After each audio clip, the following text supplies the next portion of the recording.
believe what I have can definitively prove that the photographs themselves were shot here on Earth. There are rumors that NASA has a secret technology and that they're on the moon all the time. I don't believe it at all. I don't believe that extreme vacuum of space or the radiation can be dealt with our current technology. Those are two very strong factors there. I don't believe that rocket propulsion is a viable solution to land on the moon.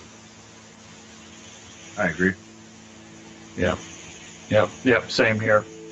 And I think that is one of the key things that, I mean, when this whole moon landing hoax thing came up again, just when, Scott and you and I just started talking, it reminded me of the first time the idea that it ever had, that this could have been all staged or faked or shot here on Earth. When that first even entered my brain, I was probably, 15, 20 years ago. I saw a documentary. I don't remember if it was online or maybe something got on TV or whatever, but I remember seeing something. It was the first time that I even thought that there was even an idea that entered my mind that, that these things weren't real. And it started me on a path of starting to question things. But the thing that really got me was exactly what you just mentioned there, is that propulsion in a vacuum, what is the rocket pushing off of? We've talked about this before, Noxie. A boat pushes off the water, plane is pushing off the air. We push off, our tires push off the street. We push off the ground when we run or walk. If there's nothing, and maybe that's the key.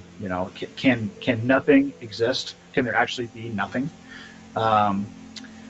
What is and NASA's got an explanation for it.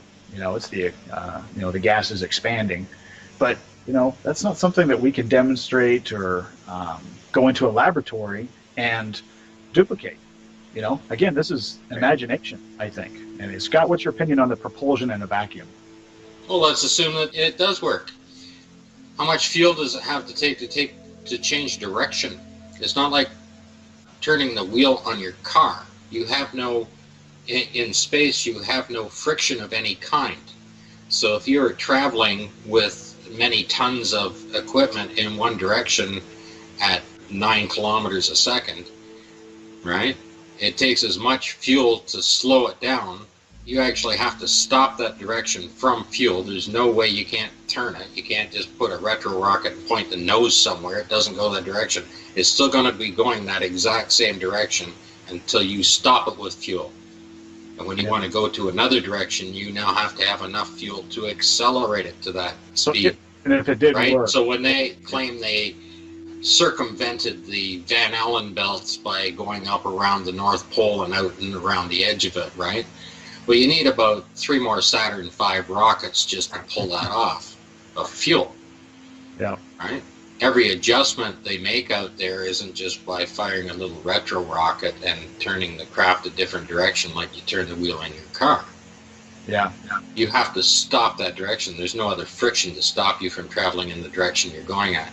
You have to accelerate in the next direction and stop the direction you're going in at the same time, all with fuel. Huge amounts of fuel. Yep.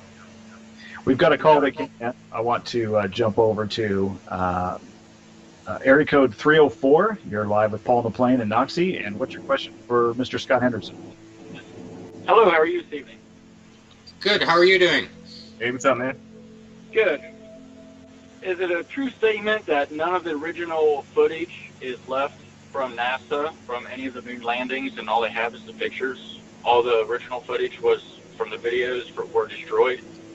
They claim that they lost it all, but magically it's been popping up on YouTube everywhere, and it's back up on the NASA official site.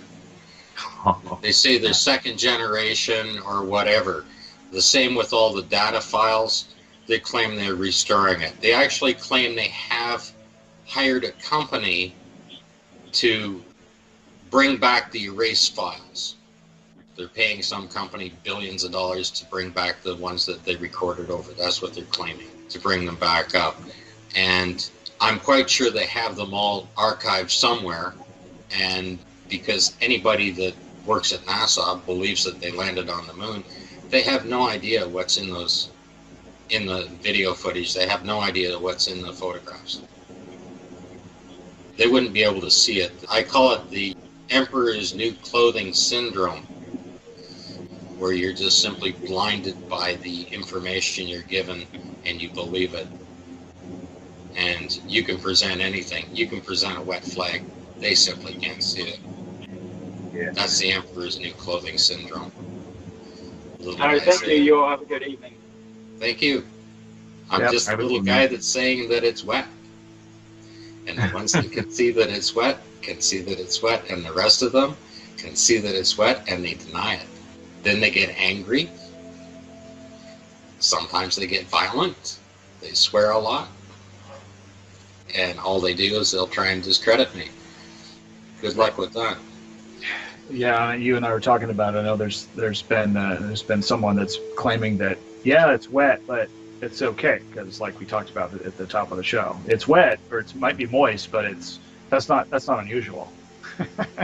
Like they would know what normally would happen on the moon, so it's okay. You know what I mean? It's in a vacuum, and we can show what happens to water in a vacuum. Yeah, I want to add something. I'm sorry about that to cut you off, but when you were talking about it being shot like somewhere outside, so that would mean they would have to have a huge black backdrop, right? That could absorb refraction or like reflecting sunlight, whatever. But it would also explain how they were able, to get certain shadows that would be needed. But sometimes you see those. I'm sorry, go ahead. The mountains and stuff like that, if you look at them from Apollo 11 through, they're developed over time, and by the time you get to Apollo 15, then you have some rather large mountains. And of course, it's not that difficult to build a front screen projection at that size. If you've ever been to a NASCAR racetrack, you can see how high the grandstands are, right? Yeah. Right?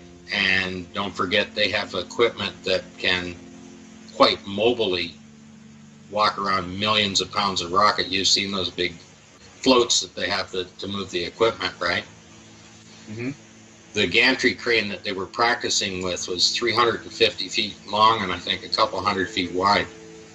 They could drop the thing down 150 feet over that thing so they could practice the simulated landings. That's actually what you're looking at on the video. And the only thing they're firing up is the little retro rockets, and they're putting a little bit of white smoke in there to make it look like dust. If they fired the main engine up, they'd never be able to control it. If you've ever watched them do a tethered launch and landing on some of the new rockets they've done, and you see them fail and they're on the tether and they start shaking around like crazy or spinning around. No. I mean, NASA has quite a few videos out of them practicing landing a rocket, right? Back on the pad, and when they started out, they were using tethers. They had it up on a crane and they were dropping it down on the tether so that the tether wouldn't just control the thing. And the rocket trying to control it was just unbelievable. And when they finally figured out the software that Elon Musk so-called had to land the rockets down, right? And then compare that to 1969 computer technology, right? And what people don't realize that those computers were, they didn't have hard drives of any kind like today. They didn't have large cache files or storage, and they were not interactive with anything. The only thing those computers did operate on were on punch cards. And it was after 1972, 1973 when they started recording it onto tapes. So NASA's invention was the rope memory, which was just copper wire on the thing, and each memory module is about 4 pounds a piece on it that holds 16 kilobytes of memory. And the best way I can describe that is when they punch the code in for that memory module to activate, it's like punching into an old jukebox playing a vinyl record. So you punch the code in, it pulls it up, it reads it, puts it up into the very limited cache memory, and it reads that thing. There's no interactivity. There are no controllers to activate. It can't interact back and forth and read the data. When you pull the next memory module up, you hit the reset button, it takes 15 seconds before you can hit the next one in for it to clear the cache, the random access memory on it. Now, you're traveling at, 9 kilometers a second?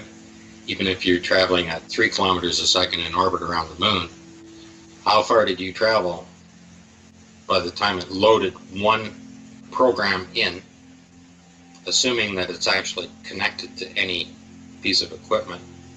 When you change up, you're going to reset, you're going to go from your high descent to your low descent, or you're going to do a flip like they did, so-called did, and reverse the machine around. That's all done by a computer program. You hit the reset button, it takes 15 seconds, and then you punch the next one in, and it takes 8 or 10 seconds to load that next one.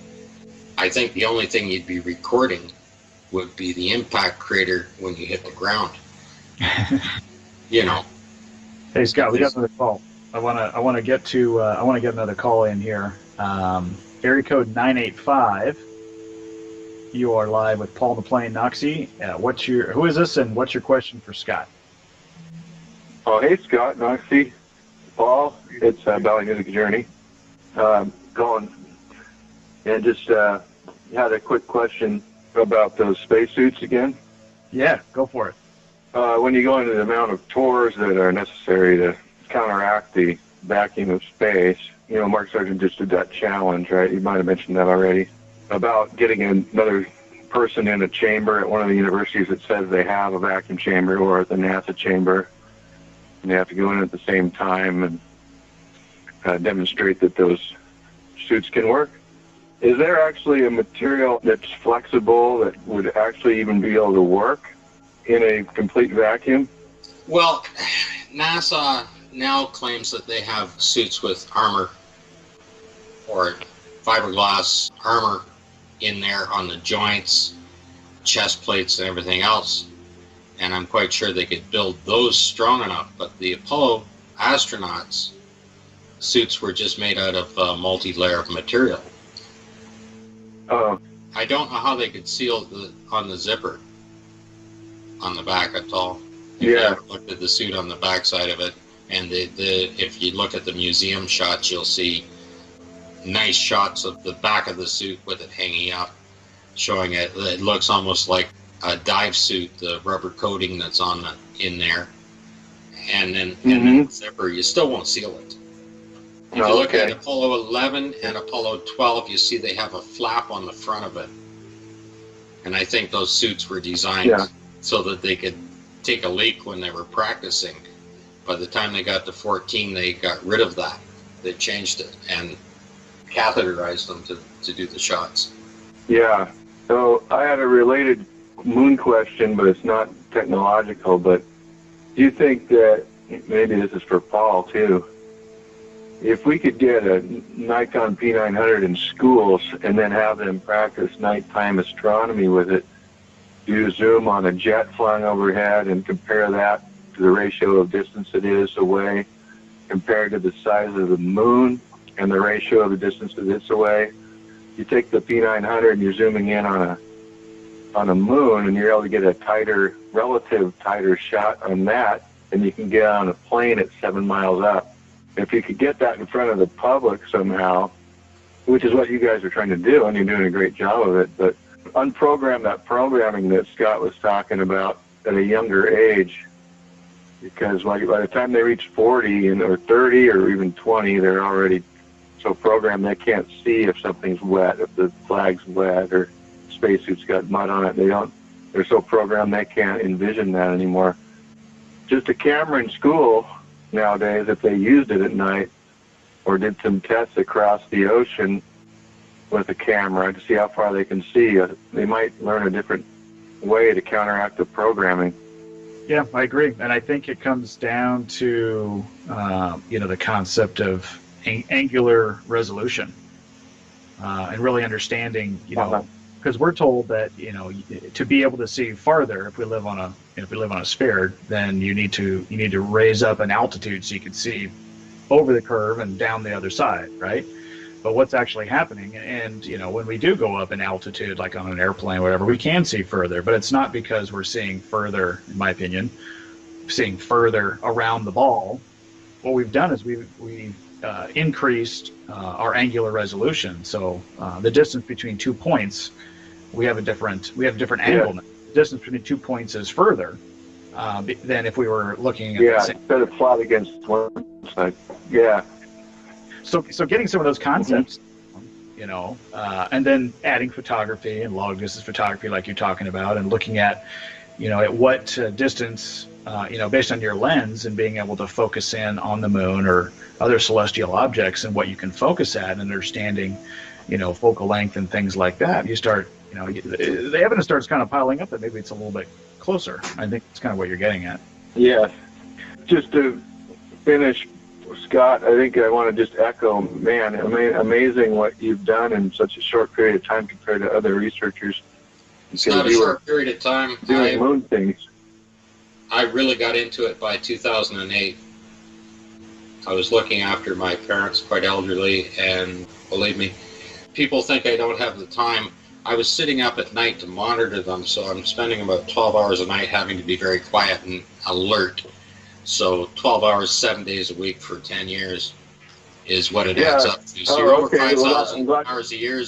10,000 hours just on the photographs alone is just a figure of speech. Well, that's better than the answer I heard from Scott Kelly.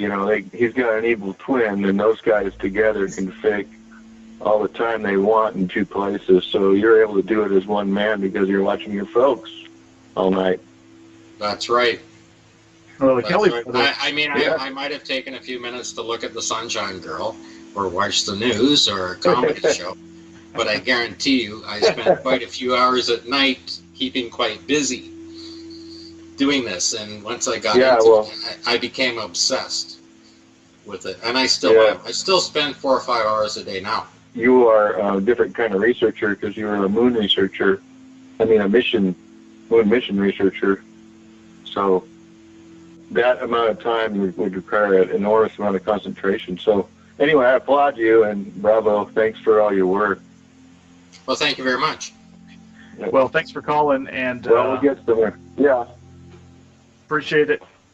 Well, yeah, and I echo those sentiments. And I think when I hear from folks that claim to be, and they are. They've spent a lot of time looking at the moon mission photos and videos and things like that.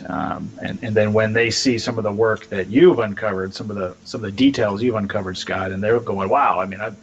We saw those comments all the time in the video. Hey, I've been looking at the moon missions for 5 years, 10 years, 20 years, whatever, and I didn't ever see some of this stuff. That is a real testament, I think, to the amount of time and energy you put into that. And like you said, if you get obsessed about something, watch out. One of my natural fortes is I understand human nature, and studying each of the astronauts and learning about their lifestyle, their family life, what they did as pilots and everything else, and their entire characters, right? And then to go out and start looking at this, I learned to see what they were seeing. I became the guy behind the camera, and then I started to see stuff. You don't have to be a photographic expert to see what's in the photograph. And I deliberately stayed away from anything to do with the graphic explanations, whether it's a digital converted to, like a film camera converted to digital to anything else, right? There are other experts to deal with that. And when I had a question, I knew who to ask. Exactly. Right? And I have the best people out there to ask those questions when I have a question and when I show them what I see. And they're busy looking at the photographic structure and the height angles and shadow lengths and everything else on it. I let them go for it. I deliberately stayed away from all that stuff. I just started looking at what the astronauts wanted to show. Yeah, exactly. Well, and what they wanted to show was the entire fraud, that it's shot on the same thing. That when you see the equipment, the close-up shots of the equipment and the condition of the equipment. And how it deteriorated. Yeah. How no one can see that. They're analyzing the photograph and can't see that it's just a piece of junk.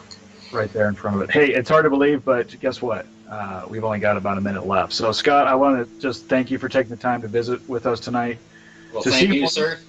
Yeah, thank you, and we'll have to have you on again. To see more of Scott's work, obviously check out the second half of Fake Space Season 2 on youtube.com/PaulMcLean. And even more, check out Scott's work at aulis.com. That's AULIS.com.